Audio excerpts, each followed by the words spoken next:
Olá pessoal, tudo bem? Bem-vindos a mais um novo vídeo. Eu me chamo Sudelano de Castro e hoje é sábado. A gente está aí no final de semana depois de toda uma turbulência na semana sobre a política, questões sobre a reforma da Previdência, os cortes feitos pela área da educação, né? Cortes anunciados na área da militar e N fatores. Mas de início eu quero agradecer a vocês que estão inscritos no meu canal. O meu canal é um canalzinho pequeno, humilde, eu sei disso, e com muito carinho eu agradeço esses novos 500 inscritos que tem agora no canal. São pessoas que estão dando um voto de confiança para aquilo que estamos falando, né? Sobre as informações que a gente quer repassar, sobre a nossa opinião um pouco mais detalhada sobre esses assuntos na nossa sociedade e na nossa política, na nossa geopolítica também. Não é segredo para todo mundo aqui no canal que eu sou uma pessoa é, graduada e pós-graduada, que tem uma noção muito exata daquilo que está falando, um embasamento voltado para a área da política por causa dessa questão delicada da gente ter sempre estudando geopolítica e economia do país, né? Não, aqui não é como os vídeos do Abraham Weintraub que usa caixinha de chocolate para explicar coisas que não existem, porque isso eu desconheço. Nenhum professor meu na faculdade, quando nos dava aula de economia, utilizava caixinha de chocolate. Na verdade, era no próprio quadro negro, escrevendo as fórmulas para como a gente chegar aos cálculos, né? Mas eu estou muito feliz por o canal ter 500 inscritos, a gente está crescendo aí, tem pessoas aí ouvindo as nossas explicações com mais carinho, né? O que eu quero falar nesse vídeo é a questão sobre o bolsonarismo mais o olavarismo. Por que, Sudelão, você quer falar em relação a essas duas novas vertentes que foram criadas na sociedade brasileira? Bom, pessoal, não é segredo agora para ninguém, a XP Investimento, né? Ela acabou de lançar uma pesquisa sobre a popularidade do governo Bolsonaro.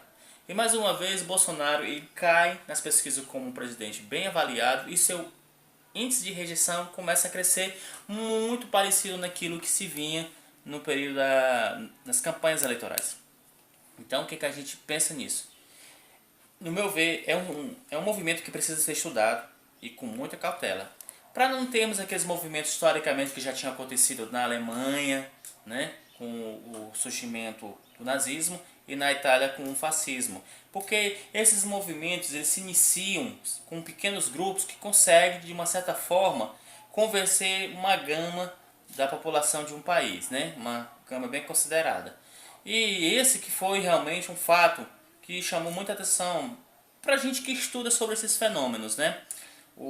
Não é à toa que o Bolsonaro tem aí apenas 31% de aprovação, né? Ou seja, 31 pessoas, eu posso dizer que são dentro daquela margem de pessoas que realmente apoiam o Bolsonaro, que acredita no Bolsonaro. Porque você vê a diferença, né, dos outros políticos que tiveram seus regimes ditatoriais, como Benedito Mussolini e Adolf Hitler, eles mantinham uma certa popularidade entre esse povo na qual eles governavam. Claro, com o declínio, eles acabaram perdendo essa popularidade, mas já estavam bem fixados no poder e usaram a força para se manter. Quando eu falo do movimento bolsonarismo e do olavarismo, eu vejo duas vertentes, né, de ideologia buscando o poder e elas se confrontam, né? Porque existe o bolsonarismo que ele ignora totalmente aqueles princípios, né, de uma democracia e a questão das forças armadas como um seu símbolo, porque eles simplesmente apoiam-se na figura de Bolsonaro. Então, tudo que Bolsonaro fizer, para ele está tudo de boa. Até se Bolsonaro realmente bater no exército, para esse tipo de pessoas ainda estarão tudo bom, porque é o mito que está fazendo. Por outro lado, vem esse movimento do olavarismo, que também não concorda com nada que está no país e principalmente o pensamento das Forças Armadas, né? Claro que as Forças Armadas dentro do governo de Bolsonaro, elas são mais utilizadas como um símbolo do que realmente uma atuação de poder. Porque você vê que o que o Sérgio Moro, não é, como símbolo da justiça, da anticorrupção, dentro do ministério, ele é mais uma figura como um souvenir, um símbolo do governo do Bolsonaro do que realmente dito como um homem que possa resolver os problemas da falta de segurança do país.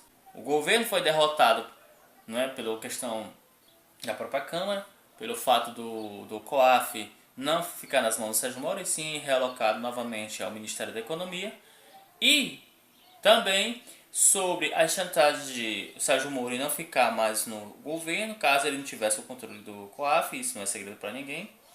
E também essa questão do decreto das armas que foi assinado por Bolsonaro, sem que Sérgio Moro tivesse a oportunidade de avaliar e ver quais eram os pontos que eram inconstitucionais. O que faz o Brasil ser diferente em relação a tudo aquilo que foi vivido? Isso, né? Nós tivemos um período muito conturbado, né, das direitas já, porque os militares deixariam o poder, com certeza, dando aos civis, na figura Tancredo Neves, que em outrora já tinha um certo contato com os militares, mas claro, aquilo que não satisfaz naquele determinado momento, com o tempo tende a se tornar oposição. Foi o que aconteceu com boa parte daquelas pessoas que realmente estavam de início ao lado do governo militar, comprando as próprias televisões, né, as redes de televisões e rádios, uma delas é a Globo. E de lá para cá, para, as coisas vão mudando, porque quando você tem uma ótica diferente, que você vê que está feito de forma errada, você faz o que? Você procura corrigir. Então, eu acredito que daquelas 56 milhões de pessoas que votaram em Bolsonaro, para que hoje a porcentagem deles é apenas de 31%, até menos disso, dependendo das outras fontes de pesquisa que virão aí, mostra que as pessoas que votaram em Bolsonaro foram pessoas que foram induzidas pela primeira vez nesse país. A gente notou que a classe média, né, alta, né, classe média alta, a classe rica, esse pessoal não conseguiram ter força de dominar essa grande massa, né, de pobres, né, para votar numa figura que representava a elite, né. O que aconteceu foi que camadas, né, mais humildes, claro, elas já escondiam nelas um certo preconceito, ódio e vários fatores, viram em Bolsonaro a oportunidade de se representar. E aí com as redes sociais, como o Twitter e principalmente o WhatsApp, né, Facebook, alguns canais de YouTube, existiu a possibilidade de convencer pessoas, não é? Convencer pessoas a votar em Bolsonaro, porque desde o início da corrida na campanha eleitoral, Bolsonaro ele não vinha como destaque. Mas o trabalho dessas pessoas foram muito bons. É claro que existe realmente uma verba aí de certos empresários para poder tocar isso, porque redes sociais também não roda só no 0800. É claro que é algo que precisa ser investigado para realmente ser apurado se isso realmente de fato aconteceu, que eu não tenho dúvida que tenha acontecido, porque é muito difícil você manter canais se você não tiver pessoas por trás fazendo a manutenção desses canais. Vamos lá. Então, e o que aconteceu? Essa massa, né, pequena, que se mostra agora nas pesquisas de popularidade de Bolsonaro, conseguiu convencer a população, sim. Existia no Brasil um certo movimento antipetismo e uma descrença muito grande nas instituições e nos representantes. Então, as pessoas queriam sim uma certa mudança, mas o medo que foi causado de falar que o Brasil tinha a possibilidade de se tornar uma Venezuela, sendo que na verdade hoje estamos mais caminhando para ser uma Argentina do que a própria Venezuela, que sofre com uma crise econômica, uma moeda desvalorizada, baixas exportações, e isso o Brasil também pode caminhar, porque tudo se depende de uma forma inteligível de fazer política e governar. Bolsonaro mostrou-se realmente despreparado, porém quero dar o crédito a Bolsonaro porque ele não mentiu. Tudo aquilo que ele falou em campanha ele realmente hoje, né? E as pessoas que foram alocadas para certos ministérios estratégicos foram pessoas indicadas por esse movimento olavorista, que cresceu também de forma pequena, mas querendo também ter o poder. Mas você tem que ver, amor, que ele também se contradiz. Ele fala uma coisa, aí depois vai e fala outra. E geralmente que ele faz isso é porque ele é orientado a falar uma coisa, com certeza, mas não é aquilo que ele quer mesmo. E na hora, ele acaba indo pelas emoções e fala aquilo que ele realmente quer implantar. Veja bem, você chegar a um país, em rede nacional, e falar que existe um corte na educação, aonde privilégios existem dentro no STF, no STJ, no próprio Ministério, né, Superior Militar, que é o STM. Então, e outras coisas, né, tipo as benéficas que deputados têm, senadores, governadores, prefeitos, vereadores, isso é ruma de assessores que tem ao lado deles. Então você nota que existe realmente aonde contingenciar gastos sem sacrificar a educação, a saúde, né, e o desenvolvimento do emprego e a segurança. Não, mas é muito mais fácil convencer a população que eu preciso cortar na área da educação para não cortar a área dos políticos, porque como estão em um projeto de aprovação de uma reforma que é bombástica, existe também a possibilidade de ter dinheiro para que eu possa capitanear esses deputados a meu favor. Então eu corto. E o que me deixa mais estarrecido é que boa parte desse movimento bolsonarista e olavarista concorda de forma ferrenha o corte. E ainda sai em defesa e critica as pessoas que não são a favor deste corte. A educação é realmente uma base de estudo. Olha, a pessoa que está falando aqui nesse vídeo, eu comecei esse vídeo caseiro aqui dentro do meu quarto, com a ajuda com a minha esposa, mas é para a intenção de orientar vocês. Eu vim de um interior, meu pai era agricultor no inverno e no verão trabalhávamos com vacaria, cuidava de gado, ou seja, minha mãe era dona de casa também, ao mesmo tempo que trabalhava na roça conosco, nos ajudava. Então eu, com muita dificuldade, eu fiz o meu ensino fundamental e médio, mas sempre com aquela vontade de fazer a faculdade. Eu fui trabalhar com muita dificuldade até estabilizar-me, porque a gente não tinha riqueza, então eu sempre tinha que ajudar meus pais, ou às vezes me ajudavam. Então quando eu consegui uma oportunidade de fazer o Enem e ganhar a bolsa pelo ProUni, tanto para a graduação quanto para a pós-graduação, que foram bolsas, eu fiquei assim maravilhado, porque eu estava buscando aquilo que eu queria. E a intenção era repassar esse conhecimento. Eu passei noites, madrugadas estudando. Não sou o filhinho de papai para ter comprado certificado. E foram 2 certificados, de graduação e pós. Foram batalhados estudando mesmo. E quem cresceu comigo no interior sabe que sempre fui uma criança, um adolescente extremamente dedicado aos estudos. As minhas notas por si só no período escolar não deixava dúvida. Então, da mesma forma, assim foi na faculdade. Então, quando eu consegui, cheguei lá, eu também não queria só aquilo para mim. Eu queria que todos também tivessem uma oportunidade. Porque dentro da sala, que éramos muitos alunos, as escolas sempre tinham acima de 50 alunos, eu vi pouquíssimos colegas chegarem. Mas foi falta de oportunidade. Até tinha pessoas até realmente com boa capacidade de chegar lá, mas infelizmente as oportunidades fizeram ir para outro caminho.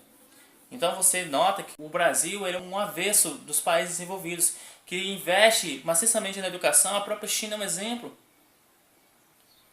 Quem estudou comigo, né, na década de 90, quem lembra ainda quando a gente estudava geografia tanto história, que a China estava presente, era um dos países mais pobres em relação aos outros, não era nem potência, era fechada, totalmente comunista. Hoje é um exemplo de tecnologia, exemplo de exportação, de produção. Mas tem questões trabalhistas. O Brasil está até pior se você comparar o regime de trabalho que temos aqui em relação de lá, não, nada difere. Mas quando eles viram que se investir em educação e fazer com que as pessoas produzissem essa educação como algo concreto, o país começou a decolar. É o país que trabalha em pesquisas de ponta em biomedicina. E o Brasil, onde é que está nisso? O Brasil foi cortado. Em robótica, a China já se destaca. E nós? A China nem tinha trem-bala, trem elétrico. Isso era no Japão. E o Brasil poderia ter esse recurso que não foi disponibilizado para o transporte urbano. Não, porque o negócio aqui era investir só em caminhões. Hoje a China tem um dos mais modernos e até exporta esse tipo de produto. E aí você vê que tudo isso foi questão da educação, que é outro exemplo da questão da educação, a Coreia do Sul. Paísinho desse tamanho na Ásia, um maior dominante de tecnologia, ou você acha que a Samsung e a LG, essas marcas que você compra dos seus celulares, vem de onde? Criado por quem? A própria Apple está até na China produzindo. É o que irrita os Estados Unidos. Os caras estão totalmente perdidos porque a China não cresce só como um país consumidor e exportador de produtos, mas também de própria tecnologia. aonde essa coisa era orgulho americano. E daí a briga comercial entre Estados Unidos e China, meu povo. Os Estados Unidos taxou a exportação de produtos tecnológicos do Japão. Não foi produtos falsificados, não. Foi tecnologia. Tecnologia pesada e maciça. Entra no site e você vai ver lá os embargos americanos em cima desses produtos, meu povo. E o Brasil ficou aonde? O Brasil não investe em tecnologia, em estudos. Para investir em tecnologia eu preciso formar pessoas para isso. E eu corto a educação. Eu já falei que nesse canal aqui, eu vou defender a educação, eu vou bater nesse governo, eu vou bater nesse Abraham Weintraub, que esse cara mostra-se totalmente inadequado para o cargo que ocupa. Suas notas na USP é prova disso. A fórmula ridícula que ele vem para comparar o corte com caixinhas, não é assim.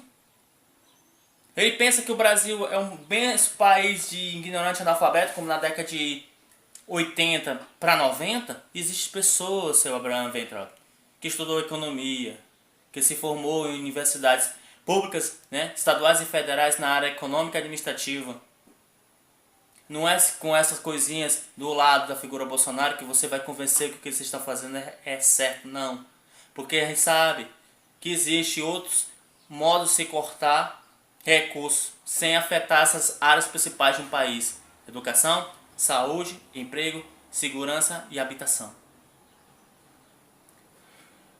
Eu termino esse vídeo falando que é um movimento que precisamos combater. E na verdade, é um movimento que iglude em uma fusão entre dois blocos que são totalmente maléficos para o nosso país: o bolsonarismo e o olavarismo. Ambos atacam diretamente os militares que estão dentro do governo de Bolsonaro. E a gente fica mostrando. Então, a minha alegria agora é saber que, de um todo de 100, mais de 70% agora não compactua com as ideias desse governo. Então, o índice de popularidade do presidente cai. A aprovação do governo já está praticamente dentro da casa dos 20%. E eu acredito, sim, como muitos foram enganados pelas eleições em votar em Bolsonaro, esses muitos agora também, de forma consciente, sabem que o correto agora é corrigir e combater certos pontos que exacerbam esse governo em relação aos nossos direitos aqui no Brasil. E a gente vai ver esse resultado gradativamente. E eu sei que na próxima eleição a gente não fará o mesmo erro e votaremos sim uma pessoa mais séria, comprometida e com embasamento de todos os cálculos econômicos, né, e de estratégia de crescimento que esse país tem. E não de mais lacração de Twitter, Facebook, Instagram, YouTube, como o presidente faz e seus filhos. No mais, galera, me despeço por aqui. Valeu, até a próxima.